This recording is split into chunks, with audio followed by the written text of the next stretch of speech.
Hello नमस्कार दोस्तों। एक लड़का होता है जिसका नाम विशाल होता है।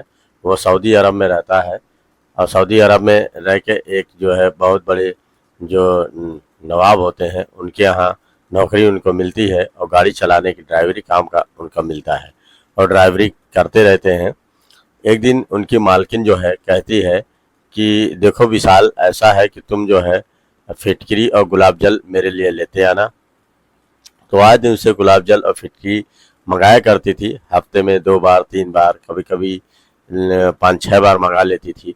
तो एक दिन जो है उसके हस्बैंड बाहर से आ रहे होते हैं। तो विशाल से वो ये कहती है कि देखो विशाल, ऐसा है कि अब की बार जाना तो ये डबल मात्रा में ले आना। तो वो सोचने लगता है कि रोज़ तो जो आंटी हैं ये थोड़ा सा मंगाती हैं और मालकिन आज जो डबल क्यों मंगा रही हैं। तो सोच के हैरान हो जाता है, चौंक जाता है कि मतलब इनको डबल आज लेने की क्या ज़रूरत है, इनके पति आ रहे हैं। तो वो कहता क्या है, इधर उधर पता लगाता है और जब पता लगाने पे उसे जब पता चलता है तो सोच सुनकर बहुत ही हैरान और चौंक जाता है और परेशान हो जाता है कि मतलब सऊदी अरब की औरतों का फिटकरी और गुलाब जल से बहुत बड़ा नाता है और ये सब जो है इस सब का इस्तेमाल बहुत तगड़े से करती है। तो ये चौंक जाता है और परेशान हो जाता है। तो आज दोस्तों आप लोग को ये कहानी विस्तार पूर्वक सुनाते हैं। ये कहानी अच्छी लगे तो लाइक शेयर कमेंट जरूर करिएगा और बताइएगा कि ये कहानी आप लोग को कैसी लगी और एक सब्सक्राइबर छोटा सा जरूर कर दीजिएगा। ये कहानी दोस्तों है मध्य प्रदेश की। मध्य प्रदेश की एक लड़का होता है जिसका नाम जो है विशाल होता है। उनके मम्मी पापा जो है बहुत ही गरीब होते हैं और उनका किसी तरीके से घर चल रहा होता है तो परेशान रहता है ज़्यादा। तो विशाल जो है वो ड्राइवरी सीखे रहता है। तो एक दिन वो कहता है कि क्या करूं, यहाँ पे ड्राइवरी में भी पैसा नहीं है। तो उसके पापा आते हैं, कहते हैं कि बेटे देखो यहाँ पे पैसा नहीं है ना, तुम ऐसा करो सऊदी अरब चले जाओ, वहाँ पे जो है बहुत पैसा है, ड्राइवरी में बहुत पैसा है और यहाँ पे नहीं कमा पा रहे, वहाँ कमा के ही आओगे। तो इस बात पे वो भी सोचने लगता है कि ये बात तो सही कह रहे हैं, क्योंकि मैं भी ज़्यादा इधर पैसा की किल्लत है, बहुत ही परेशानी है। क्यों ना मैं भी पापा की बात मान कर चला जाऊँ सऊदीया। फिर वो अपने दोस्त से एक दिन फ़ोन पे बात करता है, कहता है कि यार मुझे तो बहुत ही काम की ज़रूरत है, मैं ड्राइवरी जानता हूँ, पासपोर्ट भी बनवा लिया हूँ। अगर सऊदी अरब में कोई वीज़ा ऐसा मिले, अच्छा मिले तो मुझे बताना, क्योंकि जो है मैं वहीं आके आना चाहता हूँ और वहीं कमाना चाहता हूँ।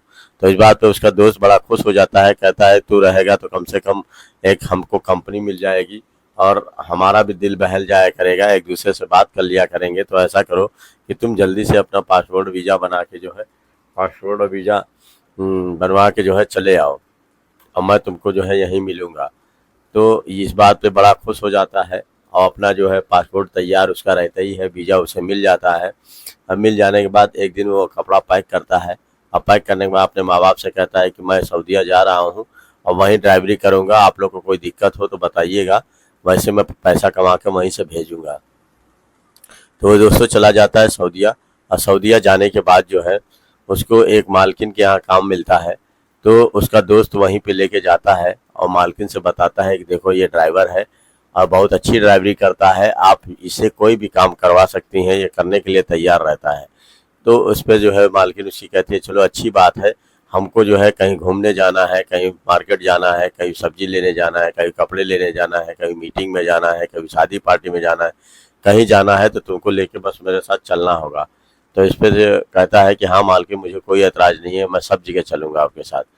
तो वो उसको अपने यहाँ रख लेती हैं और रखने के बाद अच्छी तनख्वाह भी देने कहती हैं बाहर से जब कोई काम करोगे तो उसका पैसा मैं तुमको अलग दूंगी और तुम्हें कोई परेशानी नहीं होगी, अगर हो तो बताना। तो इस पे कहता है नहीं मालकिन मुझे क्या परेशानी होगी, मुझे तो बहुत अच्छा काम मिल गया, ये भी कोई काम है, केवल आपके साथ जाना ही तो है, ड्राइवरी करनी है। तो इस पर से वो राज़ी हो जाता है और मालकिन उसको ले जाती हैं और घर में उसको सारा काम बताती हैं, घूमने भी उसके साथ जाया करती हैं। तो मालकिन उससे आए दिन जो है एक दिन कहती हैं कि देखो ऐसा है विशाल कि तुम जो है एक फिटकरी और गुलाब जल ले आना और मुझे बहुत सख्त ज़रूरत है, और हर दूसरे तीसरे दिन उससे मंगाया करती थी। तो ये जाता था और फिटकरी और वो गुलाब जल ले आता था। तो एक दिन होता क्या है कि वो कहने लगता है, इधर उधर पूछता है, किसी से पता नहीं चलता है कि आखिर ये फिटकरी या गुलाब जल का क्या राज है, क्या करती हैं। तो एक दिन होता क्या है, उनकी मालकिन कहती हैं कि देखो आज मेरे पति आने वाले हैं बहुत दूर से और काफ़ी दिन के बाद आ रहे हैं। आज क्या करना कि तुम जो फिटकरी और गुलाब जल लाते हो उसकी मात्रा 2 गुनी कर देना, क्योंकि मुझे बहुत सख्त ज़रूरत है। जाओ सारा काम छोड़ के पहले ये लेके आओ।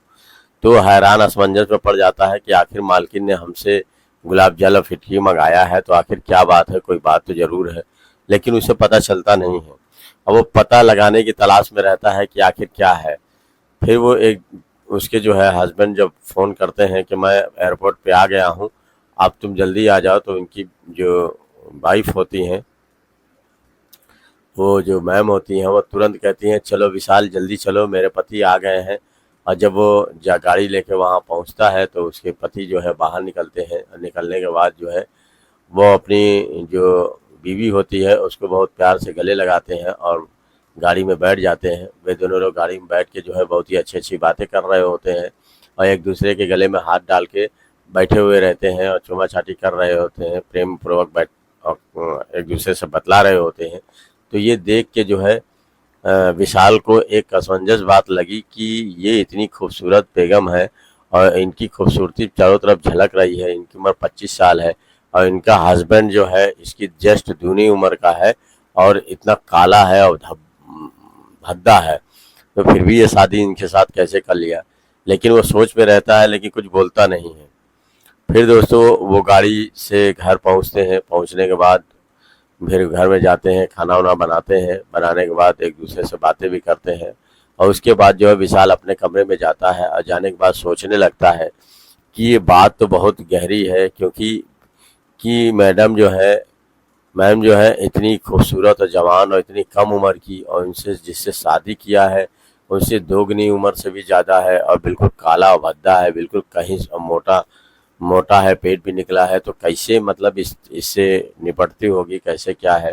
लेकिन उसकी हिम्मत नहीं पड़ती है कि अपनी मैडम से पूछे और सोचने लगता है लेकिन कह नहीं पाता है।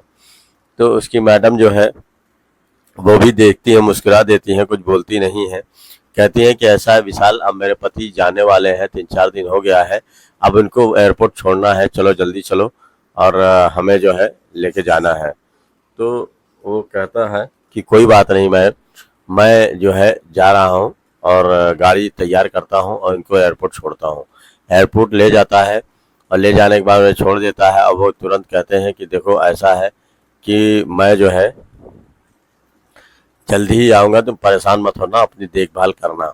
और उस पर से जो है जो विशाल होता है वो फिर वह गाड़ी वापस ले आता है और रास्ते में वो एक बात पूछ लेता है मैडम से कि देखो मैडम, मैं आपसे एक बात पूछता चाहता हूँ, बुरा तो नहीं लगेगा। तो कहती है इसमें बुरा लगने वाली क्या बात, पूछो। तो उसमें वह यही कहता है कि मालकिन आपकी उम्र 25 साल है, उनकी उम्र 55 साल है, तो इतनी आधे से ज़्यादा उम्र से आपने शादी क्यों की। तो इस पर से वो गुस्सा हो जाती है और गुस्सा होने के बाद कहती है देखो तुम अपने काम से काम रखो, मेरी ज़िंदगी में क्या है, कैसा है, किस तरह रहते हो, ज़्यादा दखलंदाजी मत किया करो, समझे। अगर ठीक से चलना है तो चलो, नहीं तो जो है अपनी छुट्टी करके यहाँ से रफा दफा हो जाओ। इस बात पे वो सोचने लगता है, जाके घर में परेशान हो जाता है कि मैम इतनी बड़ी बात को इतना गहरे में क्यों लिया और हमें लगता है यहाँ से निकाल भी देंगी। तो वो सोचता रहता है लेकिन कुछ कह नहीं पाता है। और उधर मैडम जो है वो भी अपने कमरे में जाके सो जाती हैं और सोने में उन्हें नींद नहीं आती है। उसकी बातें यही याद आती हैं कि वो लड़का ये विशाल यही कहता है कि मैम इतनी कम उम्र होते हुए इतने बड़े उम्र के आदमी से बिल्कुल भद्दा है, काला है, और क्यों इससे शादी कर लिया। तो यही बात उसके जहन में जाती है। फिर भी वो सोचने लगती है, कहती है कि आखिर विशाल ने कोई गलत बात थोड़ी की थी, वो भी तो सही है कह रहा था, फिर हमें उससे इस तरह डांटना नहीं चाहिए था, बल्कि हमने उसको उल्टा सीधा कहा, हमें उससे माफ़ी मांगनी चाहिए। फिर यही सोचता करती है और दूसरे दिन सुबह वो पहुंचती है और सीधे उस ड्राइवर के घर पहुंच जाती है जहां पे वो रहता है। तो विशाल से कहती है कि देखो विशाल, जो तुम पूछ रहे थे, मुझे बुरा उतना नहीं लगा, लेकिन फिर भी मैंने तुम्हें इतना डांटा, तो मैं तुमसे कहना चाहती हूँ। और उधर विशाल भी डर जाता है कहीं ऐसा ना हो कि आज मुझे निकालने आए, क्योंकि मालकिन कभी मेरे घर आई नहीं थी, लगता है कि आज वो निकाल ही देगी। अब वो मालकिन जब इसके पास आती है तो कहती है कि देखो विशाल, जो तुम पूछ रहे थे अब पूछो क्या बात है, मैं तुम्हारा ठीक ठीक जवाब दूंगी।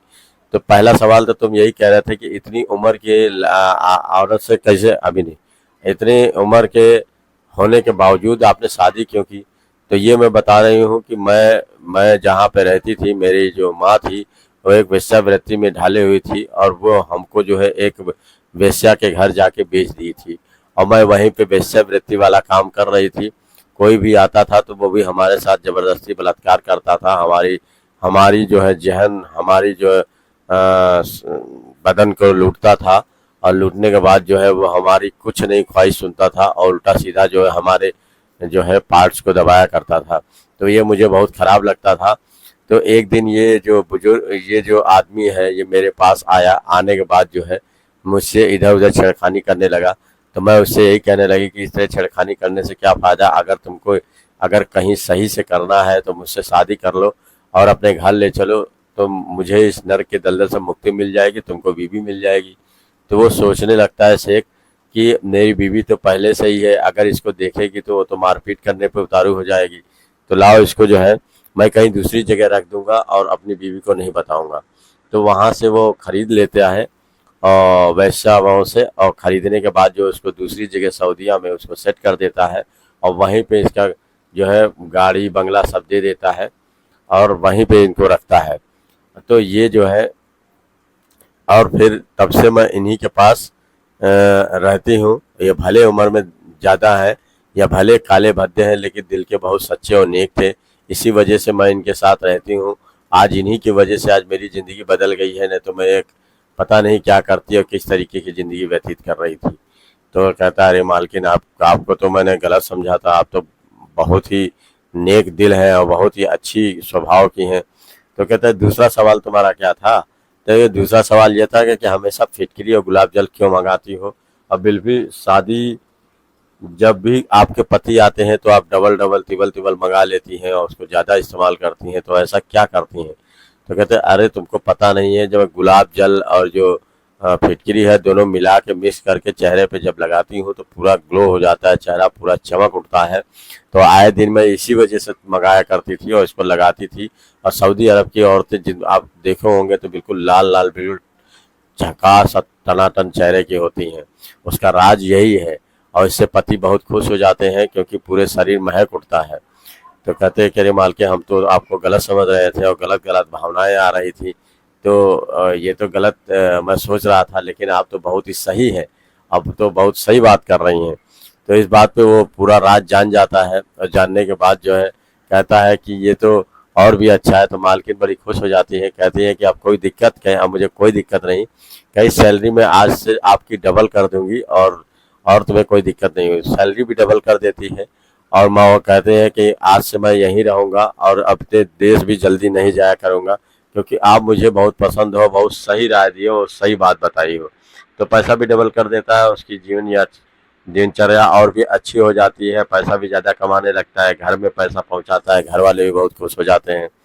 तो दोस्तों, ये कहानी यहीं पे समाप्त हो जाती है कि आखिर जो है सब सब फिटकरी का राज वो बहुत दिन से जानना चाह रहा था, गुलाब जल फिटकरी क्या है, लेकिन वो एक सही औरत मिल जाती है और इसको गुलाब जल और फिटकरी के राज भी बताती है, अपनी पूरी ज़िंदगी के लम्हे भी बताती है।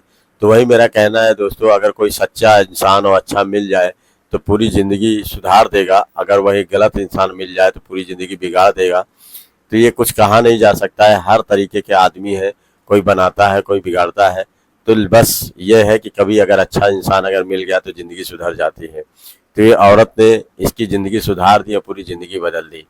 तो ये दोस्तों, किसी को ठेस पहचाना नहीं है कहानी बता के। हम लोग चाहते हैं कि कोई कहानी अगर बताएं तो आप लोग को अच्छी लगे, बस मनोरंजन के तौर पे आप लोग को बताते हैं कि वो कहानी सुनकर आप लोग को अच्छा लगे। धन्यवाद दोस्तों, नमस्कार।